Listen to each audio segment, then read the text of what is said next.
一时看到胸口一个窟窿的金子轩，一时看到死在他怀中的江厌离，一时看到被仇恨扭曲了面庞的江澄，一时看到穿着粗布衣服为他做饭烧菜的蓝忘机。魏无羡忽然清晰地意识到自己确实变了。若是曾经的魏无羡，那个生于江湖、长于江氏、受圣人教诲、立志于匡扶天地的魏无羡，此刻一定会答应。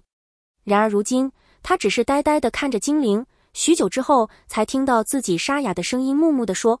你舅舅曾经告诉我，我这个人就是太爱多管闲事。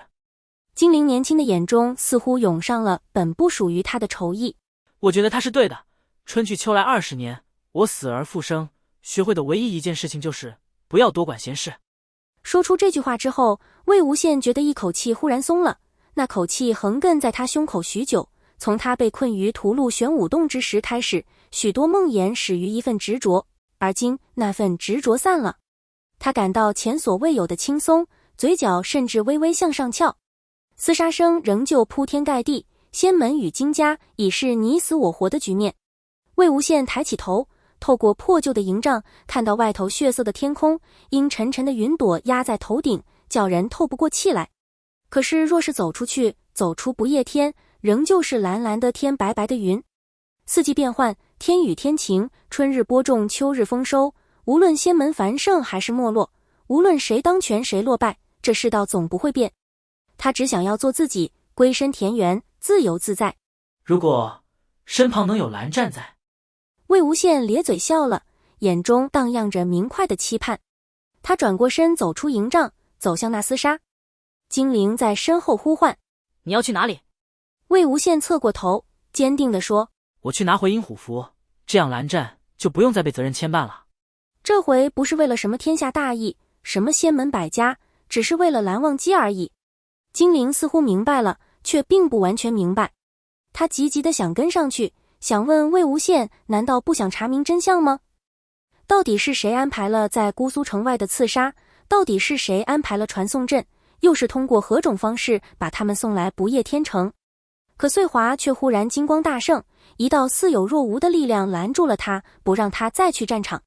就如同他被传送来不夜天之后的许多次一样，每每他有危险，穗华都会保护他。精灵不知道到底是怎么回事。穗华以前从不这样，莫非是父亲在剑中留了什么法门吗？魏无羡却并不惊讶，善意地笑了笑，转身奔向了战场。你要去哪里？前面可是地狱啊！整个不夜天城被英制而严谨的阵法层层武装，兰陵金氏盘踞高地，借助阵法与地形以及阴虎符之霸道，人数被与己方的联军打了个五五开。联军开战以来几番攻击不下，损失惨重，若再无破局之法，恐怕士气要散了。蓝忘机并不和主力部队一起行动，他深知擒贼先擒王，要结束这乱局，自然是要杀了金光瑶。但金光瑶谨慎万分，蜗居后方，在重重保护之下龟缩不出。比起金光瑶，另一位关键人物，那个操控阴虎符的修士，虽然也有妥善护卫，但好歹需要出来动手，比金光瑶要容易对付得多。而杀了那个修士，正面战场的压力就能减轻不少，因此这半个月他都在和那人打游击。平时蹲伏不出，钻研阵法破局之道，那人一出现，他便杀上去。几番交手下来，保护那人的金家门生已被他杀了个七七八八，而那个鬼道修士本人也身受重伤，被他戳瞎了一只眼睛。同时蓝忘机还知道，阴虎符之阴气笼罩战场的日子不会长久。阴虎符虽为难得一见的法器，但正是因为太过霸道，使用者需消耗更多的元神，心神也容易为其所蛊惑，即便是当年魏无羡这般天赋异禀之人，也不敢太过倚仗此物。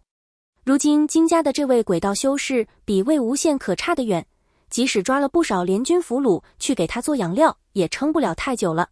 蓝忘机的猜测是对的，联军确实已几近强弩之末，但在那之前，薛洋恐怕会先崩溃。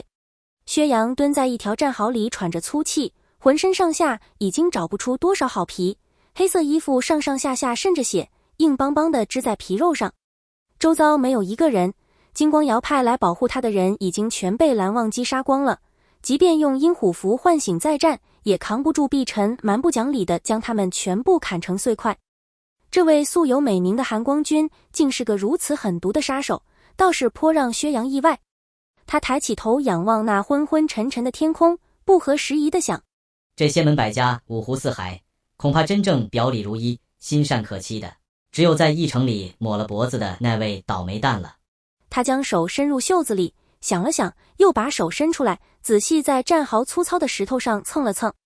勉强蹭掉了手上凝固的血渍，然后才又把手伸进乾坤袖掏东西，小心翼翼地拿出了一个锁灵囊。薛洋是个恶人，他从很小的时候就开始在被人害和害别人这个循环间冲不出去。但曾经有一段时间，他的人生是那样简单又幸福。在那段时间，有一回三人坐在一起听说书，说的是韩光君制服夷陵老祖，为百姓除害的故事。薛洋作为半个仙门人，又是魏无羡的拥趸，听得十分不满。小星辰笑着不说话，而阿金那个假瞎子则没头没脑地说了一句：这韩光君和夷陵老祖听着和你们两位有点像啊。可不是吗？白衣如雪的正道剑客和黑衣如墨的邪魔外道。那时候薛洋只当阿金在说笑，可后来当他抱着小星辰入了那尊棺材时，他却忍不住羡慕蓝忘机。若是小星辰能有蓝忘机一半的杀伐果断，那他们便会如同故事里的韩光君和夷陵老祖一般，死的是他这个恶人，而剑客会活下来，成为天下歌颂的英雄。所以他们四人完全不一样。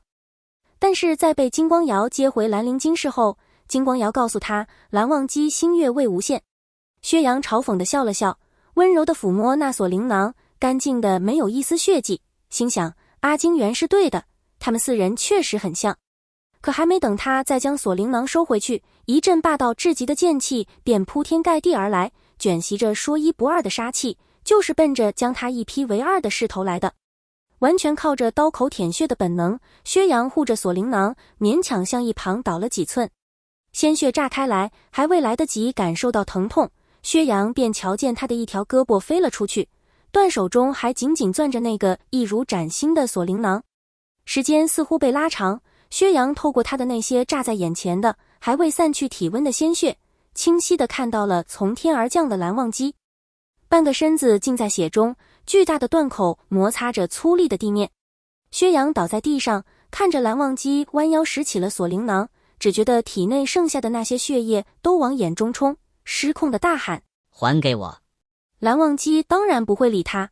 他并无任何表情地瞄了一眼锁灵囊，收入袖中，抖了抖碧晨，很冷淡地说：投降或死。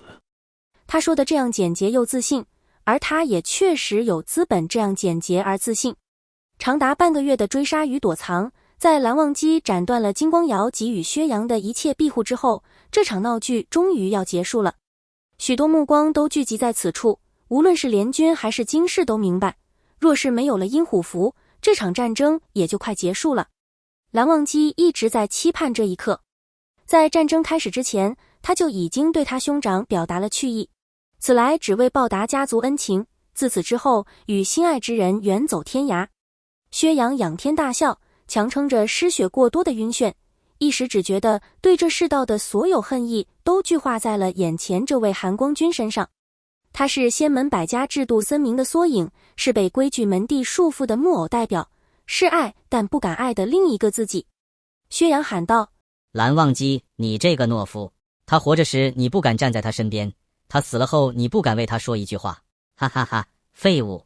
蓝忘机一愣，随即眼中涌上阴霾，握剑的手攥得更紧，认真地打量了几眼薛洋。他并不知道此人姓甚名谁，却在这一刻忽然看透了些许掩藏很深的秘密。薛洋此刻已经失去了一切，失去了恨的人，失去了爱的人，失去了渺茫的许久以后能够和白衣道长重逢的念想，只留下无尽的不甘。他拿出阴虎符，破碎过的东西终究不是原来的样子。猩红色的斗气爆发开来，将蓝忘机阻隔在外头。他听到四周传来惊呼声，仙门百家对阴虎符的恐惧已经刻进了骨髓。他知道此刻战场上的所有人都在看着他。薛洋笑了，这是最后的孤注一掷了，他要赌一个应该憎恶全世界的恶鬼能够代替它烧尽这万恶的一切。鬼火点燃，阴冷又滚烫的火苗一点一点吞噬薛洋的身体，似乎有人在怒吼让他停下，但他已经什么都不在乎了。血液都被烧干，身体疼得仿佛置身阿鼻地狱，饱受油煎火炸，